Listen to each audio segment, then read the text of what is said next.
Muli ay isang mapagpalang umaga po sa bawat isa at bilang panimula po ng ating gawain sa umagang ito, nais ko pong magbahagi ng salita ng ating Panginoon mula po sa aklat ng Awit, Kabanata 29, talatang 1 hanggang 11. Kung inyo pong nakikita, ito po ang nagsasabi, "Mangagbigay kayo sa Panginoon o kayong mga anak ng makapangyarihan. Mga bigay kayo sa Panginoon ng kaluwalhatian at kalakasan. Ibigay ninyo sa Panginoon ang kaluwalhatiang marapat sa kaniyang pangalan. Inyong sambahin ang Panginoon sa kagandahan ng kabanalan. Ang tinig ng Panginoon ay nasa ibabaw ng tubig. Ang Diyos ng kaluwalhatian ay kumukulog. Sa makatuwid bagay ang Panginoon sa ibabaw ng maraming tubig. Ang tinig ng Panginoon ay makapangyarihan. Ang tinig ng Panginoon ay puspos ng kamahalan. Ang tinig ng Panginoon ay bumabali ng mga sedro. Oo, pinagpuputol-putol ng Panginoon ang mga sedro ng Libano. Kaniya namang pinalulukso na gaya ng guya ang Libano at Sirion na gaya ng mailap na guyang baka. Humahawi ng liyab ng apoy ang tinig ng Panginoon. Niyayanig ng tinig ng Panginoon ang ilang niyayanig ng Panginoon ang ilang ng Kades.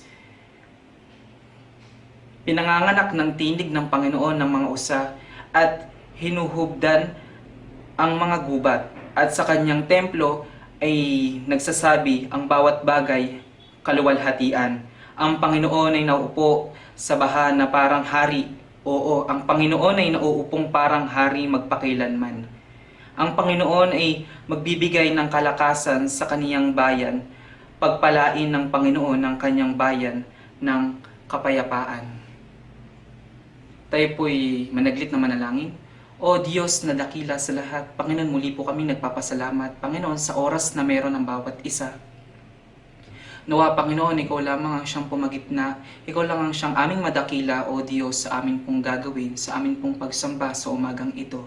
Ikaw lang ang aming siyang mapapurihan, mabigyan ng kaluwalhatian, O Diyos. Ito'y po'y dinadalangin namin ng may papurit pasasalamat sa matamis na pangalan ni Jesus. Amen.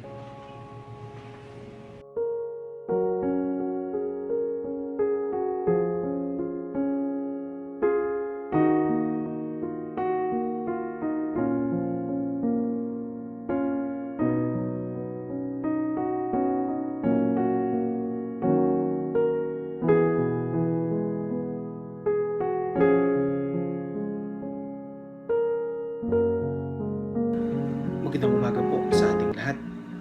Nais ko pong makibukas po kayo sa akin dito po sa Awit, chapter 52 verse 6. Awit, chapter 52 verse 6. At ito po ang sinasabi. Siya lamang ang aking malaking bato at aking kaligtasan, ang aking muog, hindi ako mayayanig. Sabi nga sa English, He is only is my rock and my salvation. He is my defense and my fortress. I shall not be moved.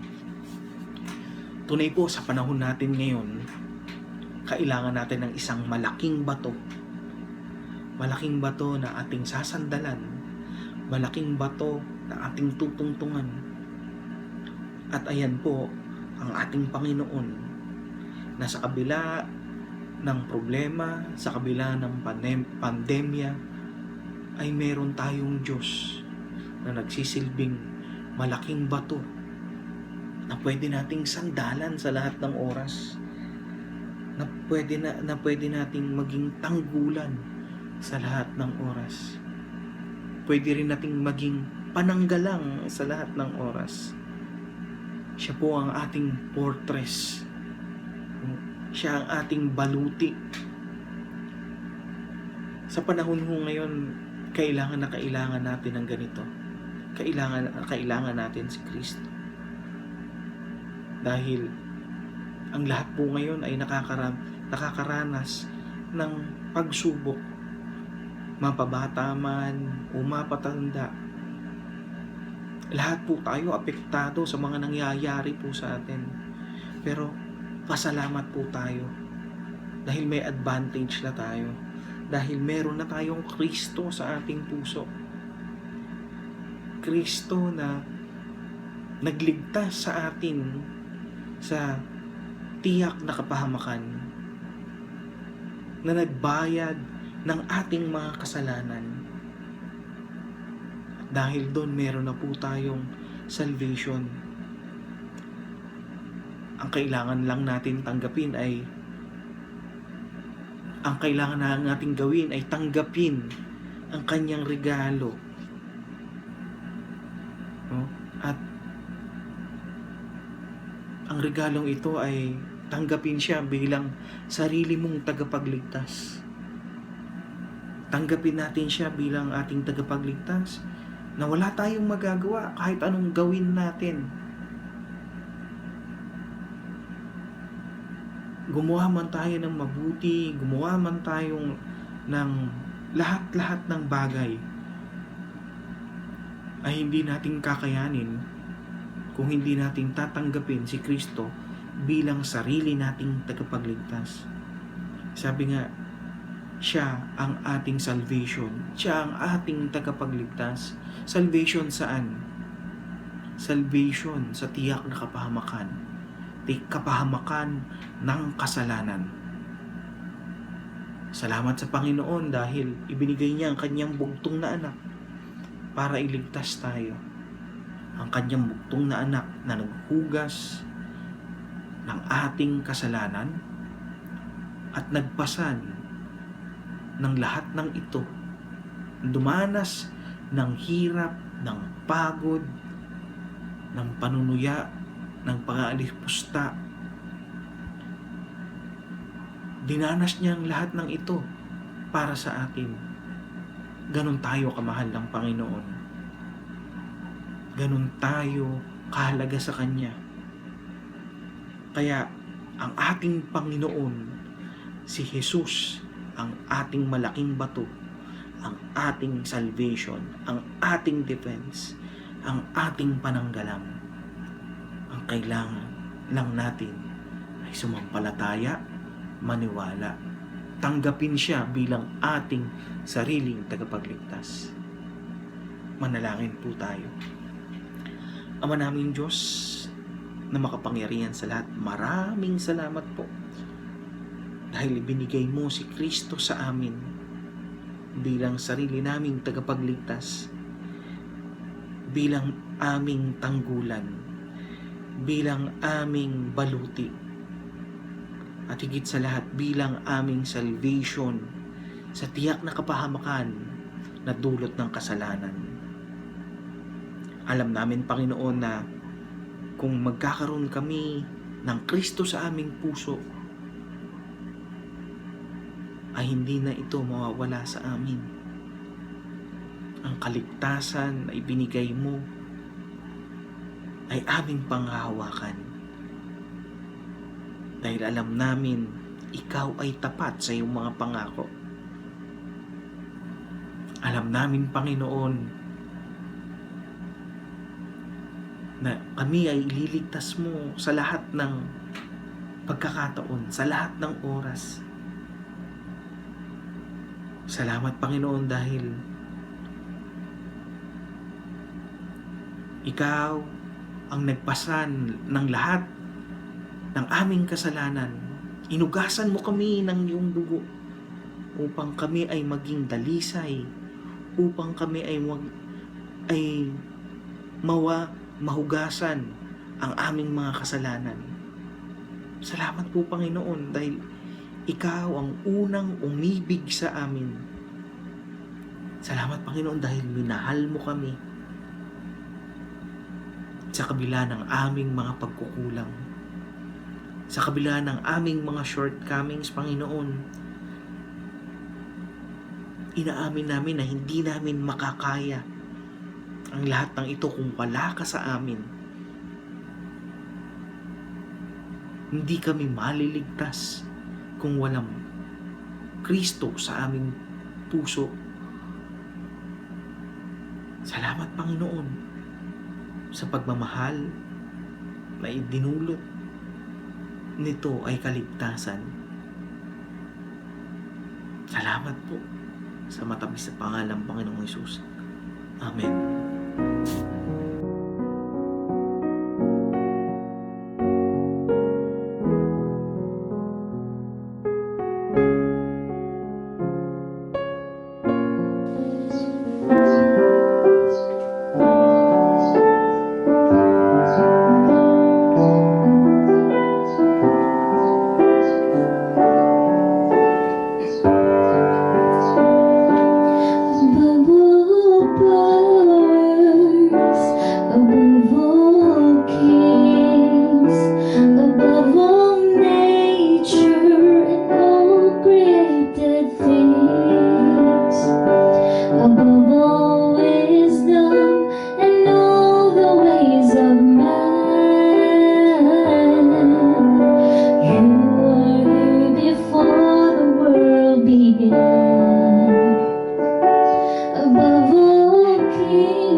Magandang umaga po sa ating lahat. Sa pagkakataong ito ay ating aalalahanin ang banal na hapunan ng ating Panginoong Hesus. Ito ay isang halimbawa na dapat nating isagawa at ipagpatuloy sang-ayon na rin mismo sa tinuran ng ating Panginoong Hesus na naitala doon sa Lucas, Kabanata 22, mula talatang 14 hanggang 19, at doon sa unang Korinto, Kabanatang 11 mula talatang 23 hanggang 26 na sinasabi niya, gawin ninyo ito bilang pag-aalaala sa akin. Kaya nga po, bilang mga Kristiyano, marapat lamang na tayo po ay nakikibahagi sa banal na hapunang ito ng ating Panginoong Hesus sa ginawa niyang halimbawa na dapat tularan at panatilihin hanggang sa ating kasalukuyang panahon, hanggang sa hinaharap. Inaalala natin dito ang sakripisyong ginawa ng ating Panginoon. Sakripisyong ginawa ng ating Panginoon upang magkaroon tayo ng yung tinatawag na pagkakataon maligtas sa ating mga kasalanan. Makapiling natin siya. Inaalala natin dito ang sakripisyong ginawa ng Diyos upang nang sa ganon, maranasan natin yung kapatawaran ng ating kasalanan. Isang pagsasakripisyong walang kapantay. Isang pagsasakripisyong buhay ang naging kabayaran. Buhay ang naging kabayaran. At nais ko pong ibahagi sa inyo yung isang short film na aking napanood. Pamagat nun ay Most. Isa itong kwento ng mag-ama. Ang pagmamahal ng isang ama sa kanyang anak. Marahil ay napanood na ninyo ito. Pero ang trabaho ng ama ay operator ng riles. Riles ng tren. Na siya yung nakakaalam ng tamang dapat gawin kapag may mga tren na dadaan. Kung kailangan niyang itaas o ibaba yung cambio na magpapakilos doon sa riles, nakaugnay na parang isang tulay papunta doon sa kabilang pangpak. Isang araw ng trabaho, dumating ang hindi inaasahan. Magkasama ang mag-ama sa pwesto ng kanyang trabaho. Binili na ng ama ang kanyang anak na huwag lalayo sa kanyang paningin habang siya ay nandoon sa kanyang trabaho. Sa di kalayuan, namimingwit ang anak kasi hindi malayo doon ay isang tubigan na maraming isda. So nakagawian na ng bata, pag nandun sila, siya ay namimingwit ng isda. At habang ang ama naman ay busy doon sa kanyang trabaho. Sa murang edad ng bata ay naituro na ng ama sa kanyang anak kung ano ang mga bagay na dapat gawin sakaling mayroong problema doon sa trabaho. At dumating nga yung hindi inaasahan. May tumawag sa ama sa telepono na may dadaang sasakyang pandagat doon sa tulay, sa ilalim ng tulay. At sapagkat yon ay mababa lamang, kailangan itaas ang tulay para makadaan yung sasakyang pandagat. Nagkataon naman na meron ding parating na tren doon sa riles. At doon din ang punta, doon ang direksyon. Nakataas na ang riles ng tulay. At sa di kalayuan, sa pwesto ng bata, nakita niya na parating yung tren. At sumisigaw siya sa kanyang ama. Pero hindi niya ito nakikita sapagkat busy siya doon sa pag-asikaso doon sa kambyo na dahil tinataas yung tulay at tinitignan niya yung pagdaan ng sasakyang pandagat. Kung kaya tumakbo ang bata at tumungo doon sa lugar ng riles na kung saan naroon ng isa pang kambyo na magpapababa sa tulay. Noong oras na iyon ay nilingon ng ama ang kanyang anak doon sa kanyang kinaroroonan. At kinabahan ito dahil hindi niya nakita ang kanyang anak. Hinanap ito ng kanyang paningin at nakita niya ito na nakadapa sa isang bahagi ng riles at pilit inaabot yung kambyo.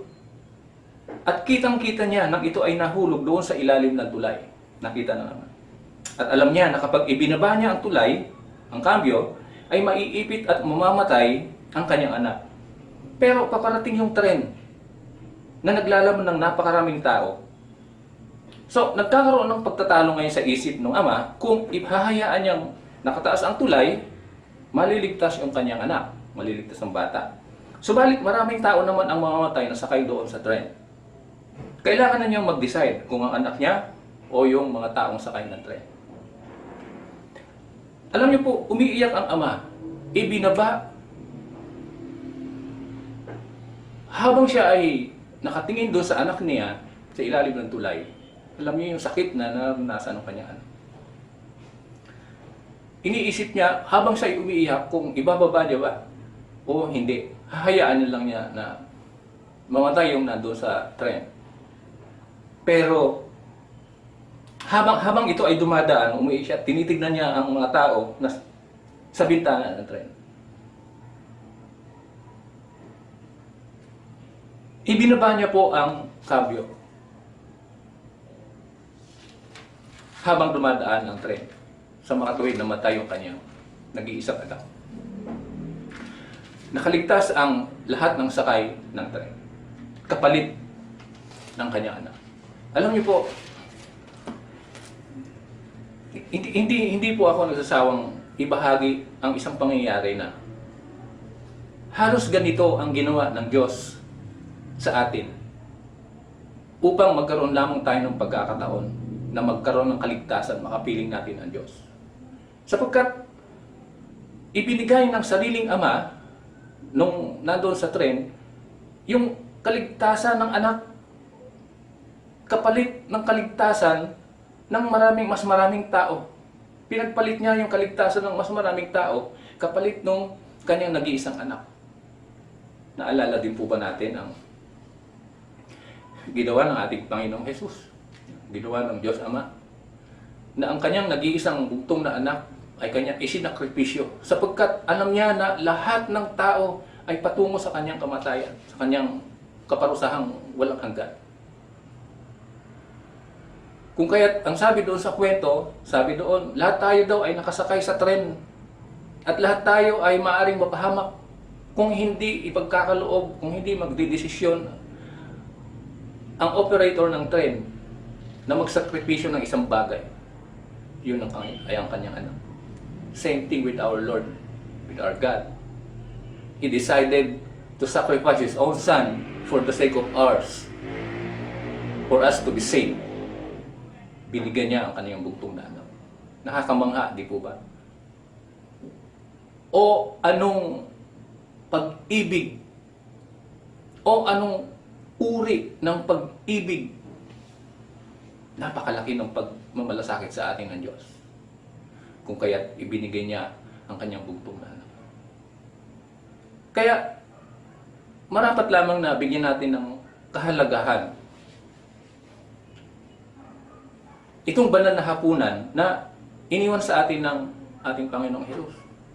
Sapagkat dito, ang sabi niya, parang sa kanyang pagkikipag-usap sa kanyang mga apostol, na mamaalam na siya dito. At isinasaysay niya sa kanyang mga alagad kung ano ang kahalagahan ng ginawa niyang ito. Yung saro, tapos yung tinapay na nagre-represent sa kanyang katawan at dugo. Ano ang mangyayari nito sa hinaharap? Sabi niya, inumin ninyo ang laman ng sarong ito. Naglalaman ito ng aking dugo. Kainin ninyo ang tinapay na ito, symbolizing His body na nabayubay doon sa krus. Kanin ninyo ito. Gawin ninyo ito bilang pag-aalaala sa akin. Sinabi na niya kung ano ang mangyayari bago pa man ito maganap. At nung naganap na nga, nagkaroon ng kaganapan, isinakripisyo ng kanyang ama ang kanyang anak para sa ating lahat, para sa katubusan ng ating mga kasalanan. Kamanghamanghang pag-ibig, walang hanggan, walang kapantay na pag-ibig ang ibinigay sa atin ng ating Diyos para sa ating kapakanan. Kaya po, marapat lamang bilang isang Kristiyano na nagsuko ng ating pananampalataya kay Kristo na makibahagi tayo sa banal na hapunan na ito na iniwanan ng ating Panginoong Hesus. Pero ayon doon sa unang Korinto, merong babala. Kailangan saliksigin natin upang tayo ay maging karapat-dapat sa pakikibahagi natin sa mga elemento na ito. Hindi po yun ganun kadali.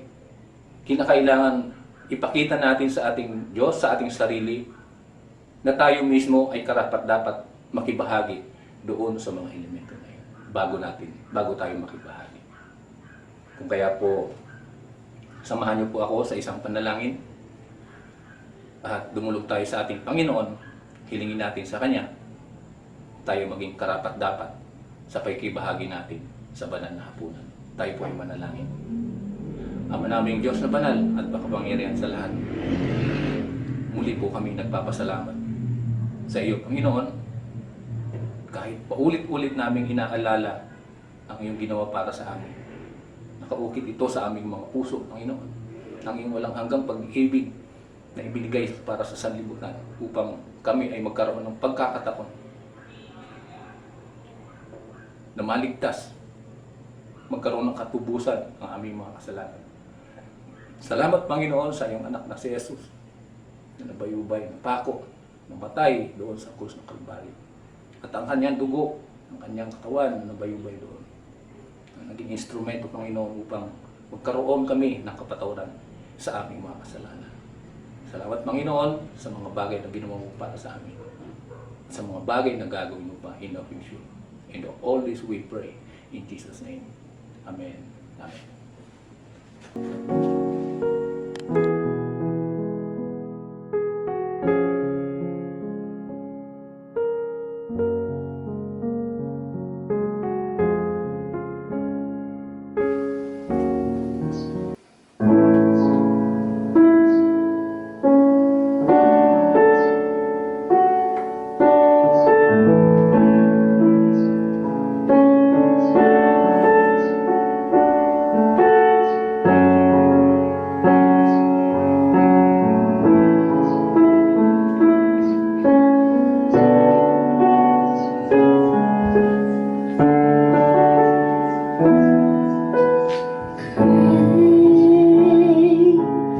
Is the Lord and most worthy of praise. The city of our God, the holy place. The joy of the world.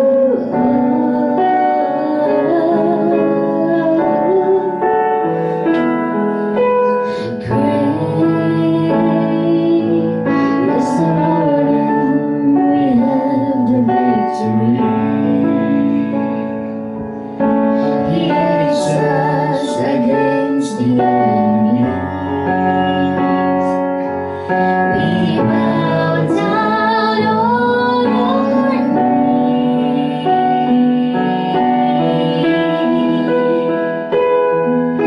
And Lord, we want to lift your name on high.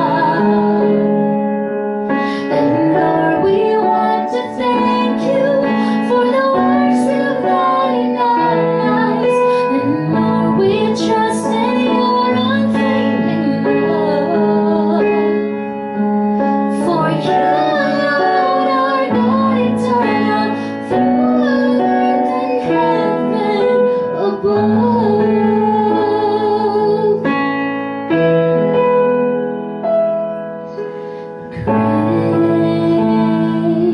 Great is the Lord and most worthy of praise. The city of our God, the holy place.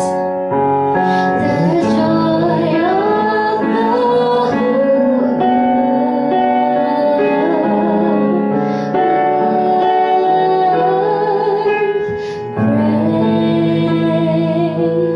is the Lord and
Isang magandang umaga po sa bawat isa at narito po ako ngayon upang magbahagi ng ilang talata dito sa Biblia at bilang pag-alaala sa ginawa ng ating Panginoon.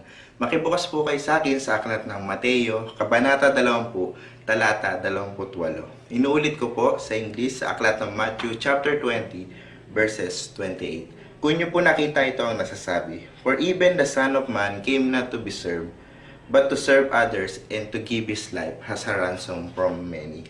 Alam po natin na itong verse na to ay halos familiar na po tayo.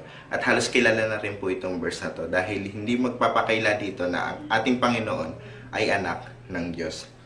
At sinasabi rin po dito na ang ating Panginoon na kahit siya ay isang anak ng Diyos ay naglingkod siya sa mga tao. Sa lahat po ng Gospel book ay ipinakilala ng iba't ibang manunulat ang ating Panginoon sa iba't ibang kaparaanan. At dito po sa Mateo, ipinakilala ni Mateo ang ating Panginoon bilang isang hari.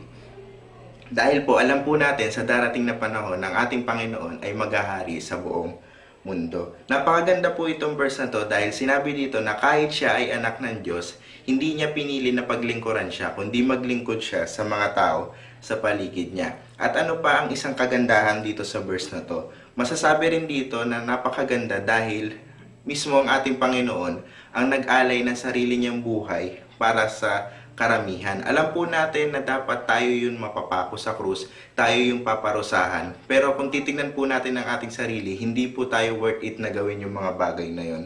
Dahil ang ating Panginoon lamang po ang may kayang gawin ito. At higit sa lahat po, ang ating Panginoon lang po ang perfect example para mag-ialay, para maligtas tayo sa ating mga kasalanan. At napakaganda po itong verse na to dahil sinasabi rin po dito na hindi inisip ng ating Panginoon ang kanyang sarili, sa halip ay sinunod niya ang kalooban ng Ama. Alam po natin na napakarumi ng ating kasalanan, pero mas pinili ng ating Panginoon na saluhin niya yung mga kasalanan na yon para lang po tayo ay maligtas at higit sa lahat tayo po ay luminis. At sa pagkakataong ito ay napakaganda rin po ng senaryong ito dahil kahit na siya ay anak ng Diyos, mas pinili niya maging mababa, mas pinili niya maglingkod sa tao, at higit sa lahat, mas pinili niya na ibigay ang sarili niyang buhay para lang maligtas tayo. At ngayon tayo ay nakakalapit sa ating Panginoon. Kaya pasalamatan natin ang ating Panginoon sa kanyang ginawa na hindi kayang tumbasan ng kahit sino. Yung pagmamahal na ibinigay niya sa atin ay hindi kayang tumbasan ng kahit sinong tao sa panahon ngayon. Bilang pasasalamat po, tayo po ay manalangin. Panginoon na makapangyarihan sa lahat, kami po ay patuloy na nagpapasalamat sa umagang ito. Maraming salamat po dahil hindi mo inisip ang iyong sarili. Sa halip ay kalooban ng iyong Ama. Maraming salamat po sa pag-aalay ng iyong buhay, sa pagmamahal na kahit kailan ay hindi kayang tumbasan ng kahit sino. Naway ikaw lamang po ang mapurihan namin, maitaas namin sa umagang ito. Ito po ang aming dalangin na may papurit sa salamat sa pangalan ni Jesus. Amen.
Isang magandang umaga po sa bawat isa at bago po tayo dumako sa ating tampok na gawain sa umagang ito, ninanais ko po muna na samahan niyo po kami sa pagbibigay ng magagandang awitin sa ating Panginoon. Tayo po yung mag-umpisang umawit, awitin po natin ang web.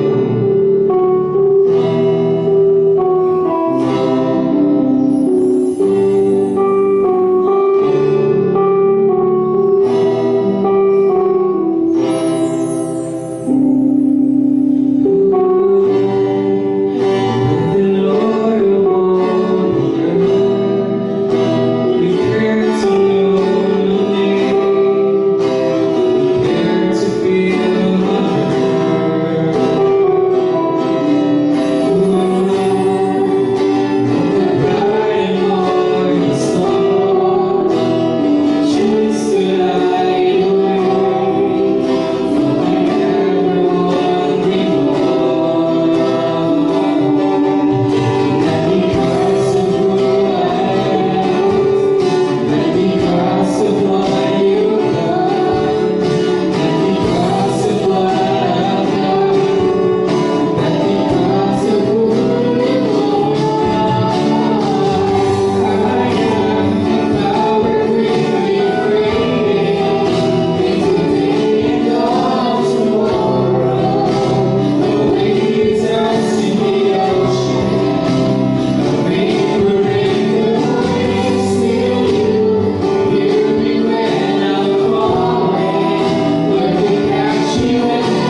pray, please, our God.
Magandang umaga po mga magulang, mga kapatid sa Panginoon.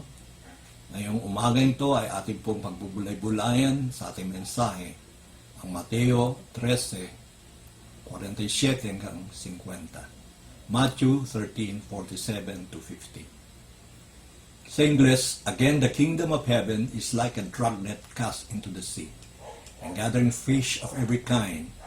And when it was filled, they drew it up on the beach, and they sat down and gathered the good fish into containers, but the bad they threw away. So it will be at the end of the age, the angels shall come forth and take out the wicked from among the righteous, and will cast them into the furnace of fire. There shall be weeping and gnashing of teeth. Sa Tagalog, gayon din naman, ang kaharian ng langit ay tulad sa isang lambat na inihagis sa dagat at nakahuli ng iba't ibang uri ng isda. At nang ito'y mapuno, hinila ito sa pampang. Mupo sila at tinipon sa mga sisidlan ang mabubuti. Ngunit tinapon ang masasama. Gayon ang mangyayari sa katapusan ng sanlibutan. Lalabas ang mga anghel at kanilang hihiwalay ang masasama sa matutuwid. At itatapon sila sa pugon ng apoy. Doon ay magkakaroon ng pagtangis at pagngangalit ng mga ngipin. Sa mga kasulatan o scriptures, kapag inulit po ang pagkakasulat o pagkakasabi ng salita, ito'y mahalaga at binibigyan din ang kahalagahan ng mensahe. Kapag naulit ito ng 7 beses, ito'y lubhang napakalaga. Sa ating serye sa talinghaga tungkol sa kaharian, 7 beses ito na binanggit ng Panginoon. Ang kaharian ay tulad ng ang taong nagtanim ng mabuting binhi sa kanyang taniman. A man who sowed good seeds in his field. Ikalawa, ang binhi ng mustasa, ang mustard seed. Ikatlo, ang lebadura, the leaven. Ikapat, a treasure in a field, ang kayamanang nakabaon sa bukid. Ikalima, a merchant seeking beautiful pearls, ang negosyanteng naghahanap ng mga magaganda at mamahaling pearls. Ika-6, the dragnet, ang lambat. At sa Mateo 13:51 at 52, isang may-ari ng tahanan na naglabas ng kayamanan, bago at mga luma. Sa ka-6 na talinghagang ito, ang lambat, ito'y magaganap sa huling panahon ayon sa pagkakasulat. At tulad ng ibang mga parables, magkakaroon ng paghiwalay o separation ng mga tao, ang matutuwid mula sa mga masama.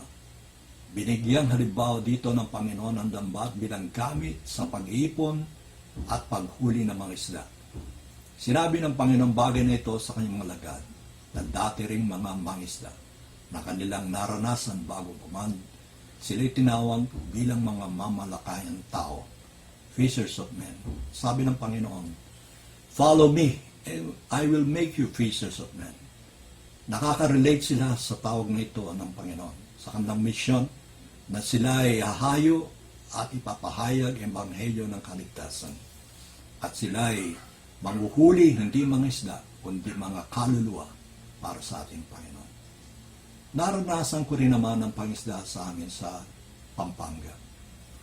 Ang yumao kong tatay at mga tiyuhin ay pawang mga dating mga isda. May 2 klase ng lambat. Isang malit na ginagamit ng isang katao.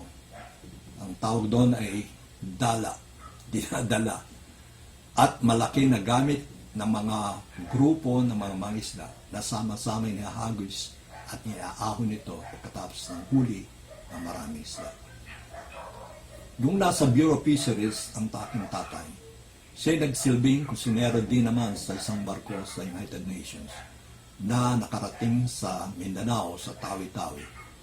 Kanya'y kinuwento sa akin ang paraan ng kanilang paghuli ng isda gamit ang malalaking lambat na pinatatakbo ng makina. At nakita ko rin yung barko na pinuntahan ko sa pier noon. Napakalaki ng bangka, ng vapor. Dito sa ating ebanghelyo ng kaligtasan, ito ay tinatawag na inclusive. Ito'y bukas para sa lahat. Invitation for whosoever wills.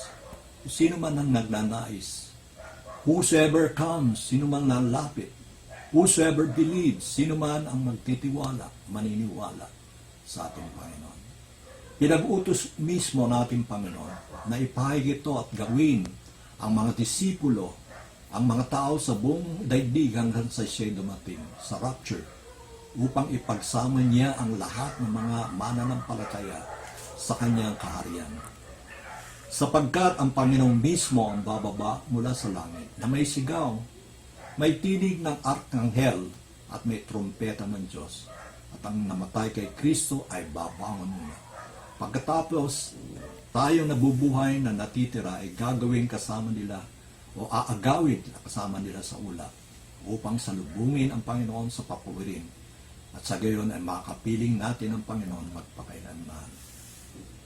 Sabi ni Apostol Pablo sa Corinto, in the twinkling of an eye, at the last trump, we shall all be changed. This corruptible body will be changed into incorruptible body. Ang ating katawang lupang ito ay hindi fit o hindi akma sa ating pupuntahan sa langit. Ito'y nasisira.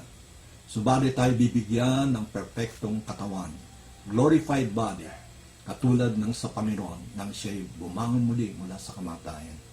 Siya'y nakisalo, nakipamahay din, nakitulog, at kung saan-saan siya pumunta. Gayon din naman tayo. Magkakaroon tayo ng isang glorified body na hindi nasisira, hindi na mamamatay, hindi na magkakasakit, hindi na makakaramdam ng paghihirap, hindi rin makakaramdam ng sakit. At ito ay magpakailanman, sabi sa 1 Thessalonians 4:16-17. Yan ang comforting words ng ating Panginoon sa mga mananampalataya. Darating ang araw, siya'y babalik upang tayo kunin, upang iligtas sa darating na kapahamakan, ang the wrath of God, ang pot ng Diyos, na sinasabi sa Revelation ng Thessalonians, 7-year tribulation. Ito ay ang digmaan spiritual ng mga Kristiyano at ng mga hindi Kristiyano. Ibig sabihin, ang mga maliligtas na Kristiyano na ayaw nilang matatakan ng tatak ng halimaw, sila'y papatayin, dadanak ang dugo. Ngunit sila'y babangon muli ng ating Panginoon dun sa mga hindi nagpasira, hindi nagpatatak sa mark of the beast. Sila'y bubuhayin para sila'y dalhin din sa langit. Yan ay sa kanyang pagbabalik dito, tayo, mga Kristiyano, pagbabalik dito upang mag-rule dito sa mundong ito sa 1,000 taon. Umabot ang mensahe ng kaligtasan sa lahat uri ng tao, sa mga mayaman, may hirap, mga maimpluensya sa lipunan, mga patapon, mga kriminal at iba pa. Katulad kay Nicodemo na isang religious leader na sinabihan ng ating Panginoon, kailangan siyang isilang na muli. Ang babaeng Samaritana na sumasalok sa balon. Ang mayamang lalaki na nagtanong mismo kay Jesus kung paano siya magmamana sa kaharian. At sa isang magnanakaw o pusakal na pinangakuan niyang ipagsasama niya sa paradisyo. Sabi niya, thou shalt be with me in paradise. Sa pagdating natin sa kaharian ng langit, magugulat po tayo sa ating makikita. Mga taong hindi natin inasang naligtas din pala ng Panginoon. At yung hindi natin makakasama o dati nating kasama dito sa lupa na alam natin na born again sila o tumanggap sa Panginoon. Pero hindi na pala natin makikita doon. Yun ang nakakalungkot na bahagi. Ang ating mga kamag-anak, mga kakilala, mga kaibigan, kasosyo, at kung sino-sino pa na hindi tumanggap sa ating Panginoon, hindi natin sila makasama doon sa kaharian ng langit. Sa Mateo 25:31 hanggang 34 at 41, Matthew 25:31-34 at verse 41, ito ang pagpili at paghiwa-hiwalay sa matutuwid at masama, na hinantulad sa pagpili ng Panginoon sa mga isdang mabubuti at masama, katulad ng paghiwa-hiwalay ng pastol sa mga tupa at sa mga kambing. Kapag dumating na ang anak ng tao na nasa kanyang kalwalatian, nakasama niya ang lahat ng anghel, siya'y uupo sa trono ng kanyang kalwalatian at titipunin sa harap niya ang lahat ng mga bansa at kanyang pagbubukod-bukirin ang mga tao na gaya ng pagbubukod-bukod ng pastol sa mga tupa at sa mga kambing. At ilalagay niya ang mga tupa sa kanyang kanan, subalit ang mga kambing ay sa kaliwa. Pagkatapos ay sasabihin ng hari sa mga nasa kanan, "Halik kayo, mga pinagpala ng aking ama. Manahin ninyo ang kahariang inihanda para sa inyo mula sa pagkatatag ng sanlibutan." Pagkatapos nito ay sasabihin niya sa mga nasa kaliwa, "Lumayo kayo sa akin, kayong mga sinumpa. Doon kayo sa apoy na walang hanggan na hinanda sa diablo at sa kanyang mga anghel."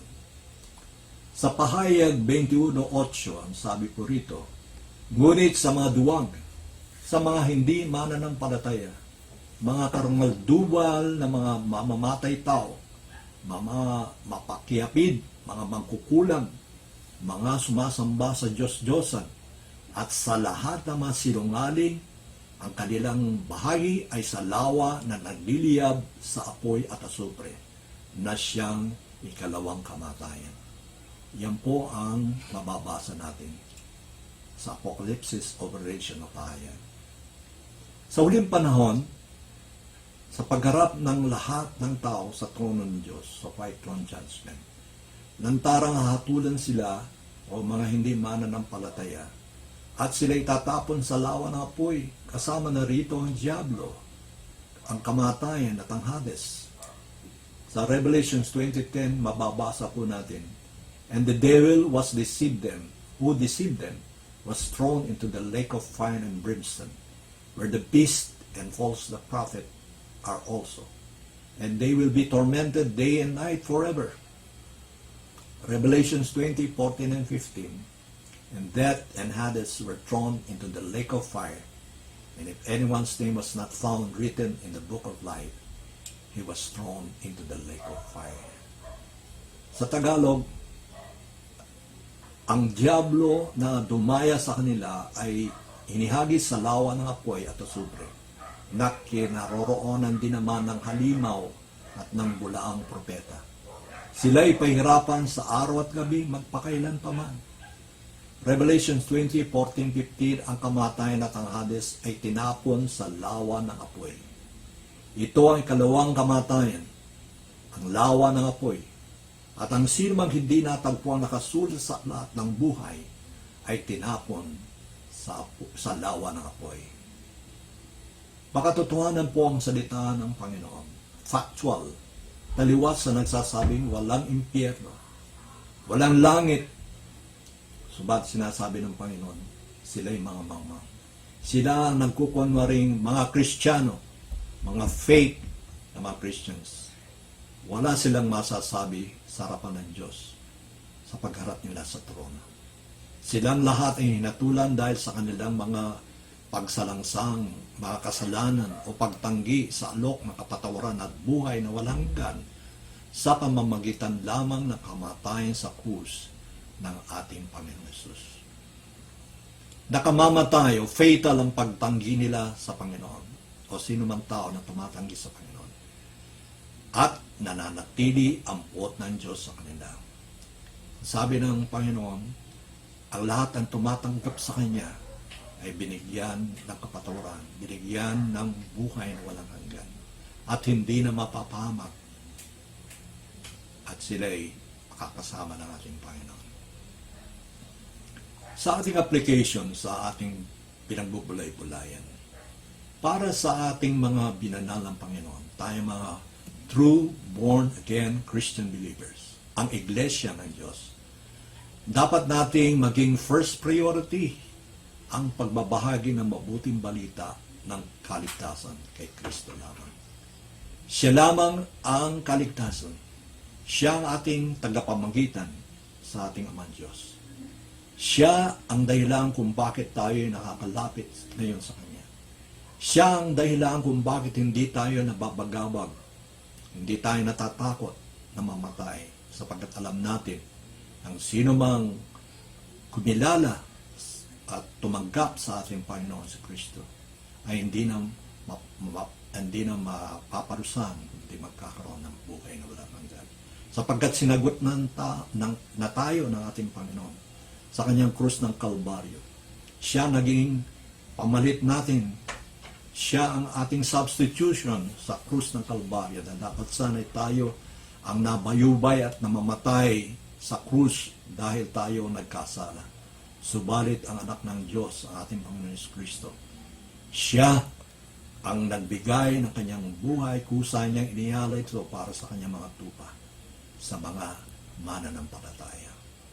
Ang ating mensahe, all about Jesus, kung sino siya sa ating buhay, kung paano niya binago ang ating dating makasalanang buhay, na ngayon ay nabibisan na tayo ng katwiran ng Diyos dahil kay Kristo at hindi galing sa atin.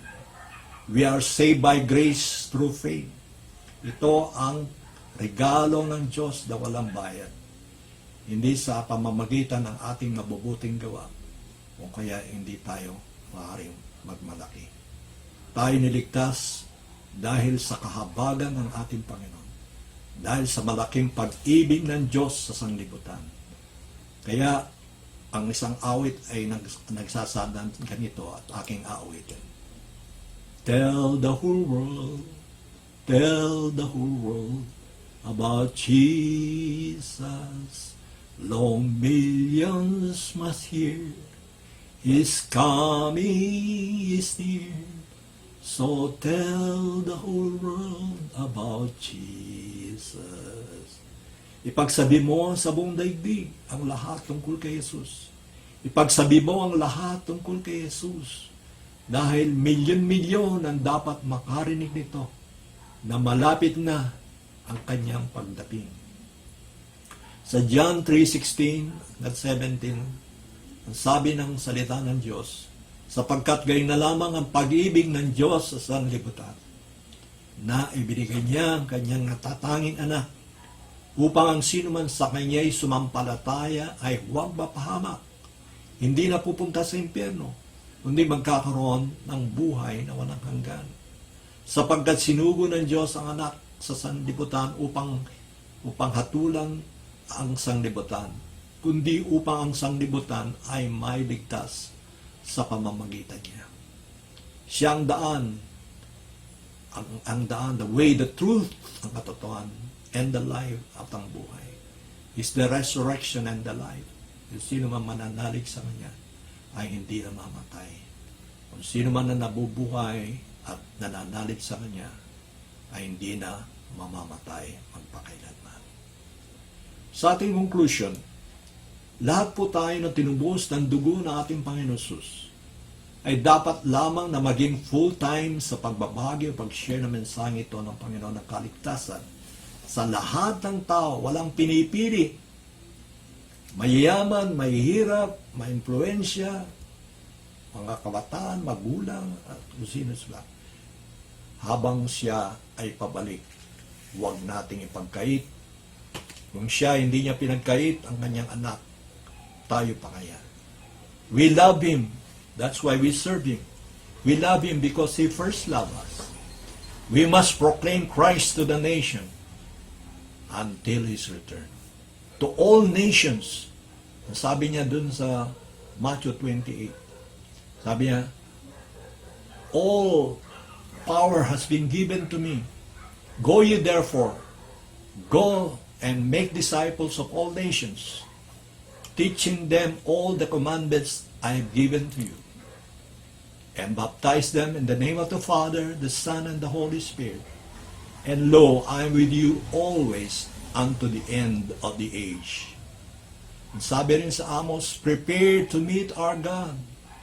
Prepare to meet your God, Israel. Prepare to meet your God. Tayong lahat ay dapat maging handa. Prepare to meet our God. Tayo maging mapagbanda, watchful, and patiently waiting for our Savior who said, watch and pray, that you may not enter into temptation. His coming is like a thief in the night. We must redeem or maximize the time, for these days are evil, and may the unsaved take advantage of the day of salvation under His redeeming grace. Sa panahon na ito ay dispensation of grace. Tayo hindi nahatulan ng Panginoon. Tayo'y iniimbitahan niya, inaanyayahan niya lumapit sa Kanya upang magkaroon ng buhay na walang hanggan. Come unto me, all ye that labor and are heavy laden, and I will give you rest. Take my yoke upon you, for my yoke is easy, and my burden is light. Sabi niya, matuto tayo sa Kanya.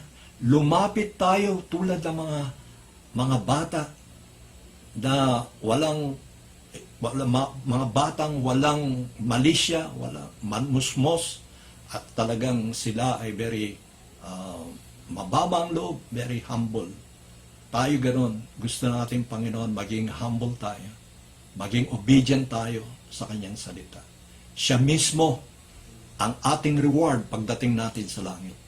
Subalit nakalulunos, kakahintik-hindik sa mga taong tumatanggi sa grasya o grace ng ating Panginoon ang buhay na walang hanggan.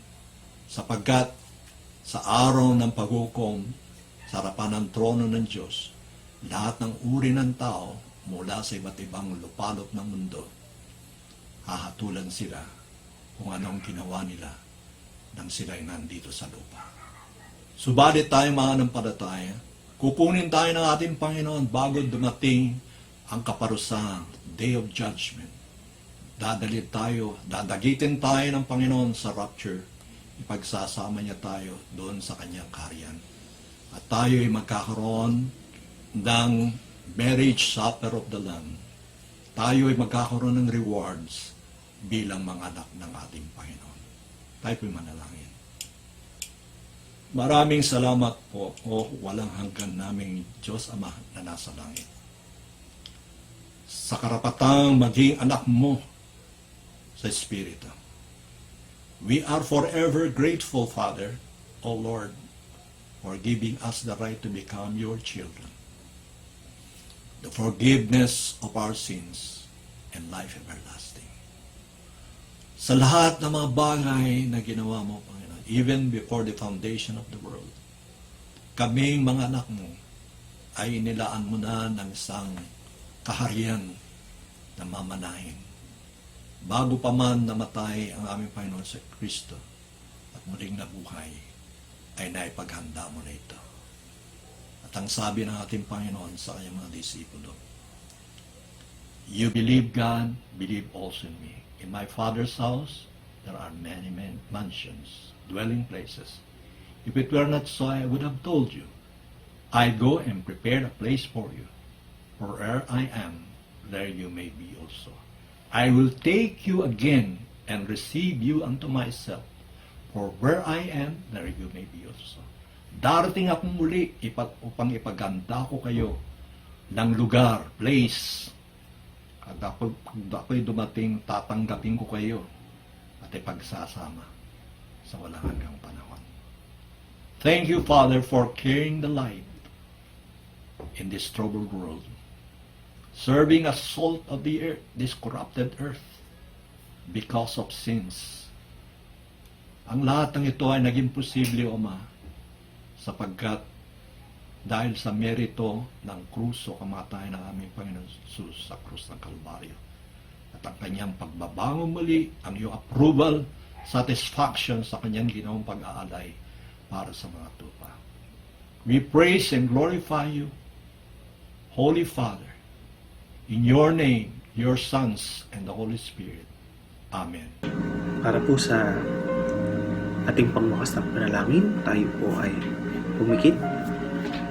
O Ama naming Diyos na makapangyarihan sa lahat, maraming salamat po sa araw na ito na ipinagkaloob niyo po sa amin. Nawa po, Panginoon, sa araw na ito, ikaw po ang aming napapurihan, ikaw ang aming napasalamatan.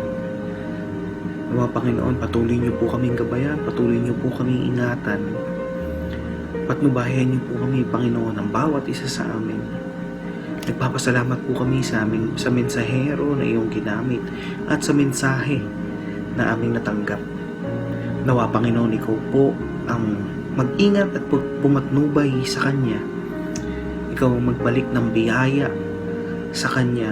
Ganun din naman, Panginoon, sa biyaya na aming natanggap galing sa Kanya, sa tulong, sa mga mensahe na aming narinig. Nawa, Panginoon, ikaw ang aming naitaas sa umagang ito. Ama, hinihiling po namin na ingatan niyo po kami at ang aming mga mahal sa buhay sa araw na ito at sa mga susunod pa. Gawin niyo pong maging ligtas ang aming kalusugan. Gawin niyo pong pag-ingatan kami, Panginoon, lalong-lalo na sa epidemya na kumakalat sa buong mundo. Ingatan niyo po, Panginoon, ang bawat isa sa amin. Ganon din po, Panginoon, ingatan niyo po ang aming mga mahal sa buhay. Ama, inilapit namin din sa inyo ang aming mga pangangailangan. Sa mga kahirapan, sa mga problema na aming nararanasan, gabayan niyo kami at ikaw ang magsilbing ilaw sa kadiliman ng problemang aming kinaharap ngayon. Ikaw ang magsilbing liwanag, pag-asa para sa aming lahat. Alam namin, Panginoon, na meron kaming Diyos na hindi nagkukulang sa amin. Ama, hiningi rin namin ang kapatawaran ng aming mga pagkukulang sa iyo. Pagkukulang sa aming kapwa, pagkukulang sa aming mga kapatid. Nawa, Panginoon, patawarin niyo po kami sa aming mga kasalanan. Ama, patuloy niyo po kaming uhawin sa iyong mga salita para kami ay lalo pang mag-aral ng tungkol sa iyo. Gabayan niyo po kami dito, Panginoon, at gabayan niyo po kami sa aming buhay. Ama, nawa sa umagang ito, ang iyong pangalan ng aming naitaas at napapurihan. Ikaw ang aming sasambahin, magpakailan pa man, sa matamis na pangalang Panginoong Hesus. Amen.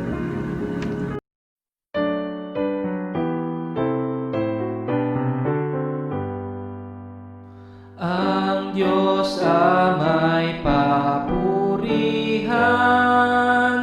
Anak, Espiritong Banal.